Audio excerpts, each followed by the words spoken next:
দেশের সাধারণ নাগরিক হিসেবে আপনি সরকারের সমালোচনা করতে পারেন, এটা স্বাভাবিক। কারণ আমরা যদি সরকারের সমালোচনা না করি তাহলে সরকার কিভাবে কাজ করবে? তারও তো একটা মতের দরকার রয়েছে, জনগণের কাছ থেকে তার এই মতটা পাবে।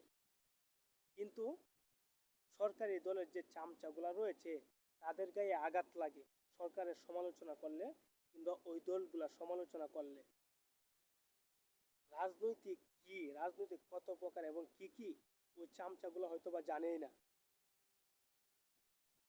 এই জন্যই কথা আছে, পড়াশোনা করে রাজনীতিতে নামা উত্তম, মূর্খ লোকদের রাজনীতি করা প্রয়োজন নেই। কারণ তারা তো দেশের নিয়ম কানুন, তারা আইন কানুন বুঝবে না, কিভাবে রাজনীতি করতে হয়, রাজনীতিক কাজগুলা কি, একটা জনগণের কি কি অধিকার, মৌলিক অধিকার রয়েছে, একটা লোকের কি কি সাংবিধানিক অধিকার রয়েছে, রাষ্ট্রে চলতে গেলে একটা লোক কি কি করতে পারে। তো মূর্খ জাতিকে দিয়ে রাজনীতি করানোটা একেবারে বোকামি। আমাদের নেতৃত্ব দিতে হবে তরুণ সমাজকে, শিক্ষিত সমাজকে, যার হাত ধরে দেশে এগিয়ে যাবে, জাতি নতুন কিছু করার স্বপ্ন দেখবে।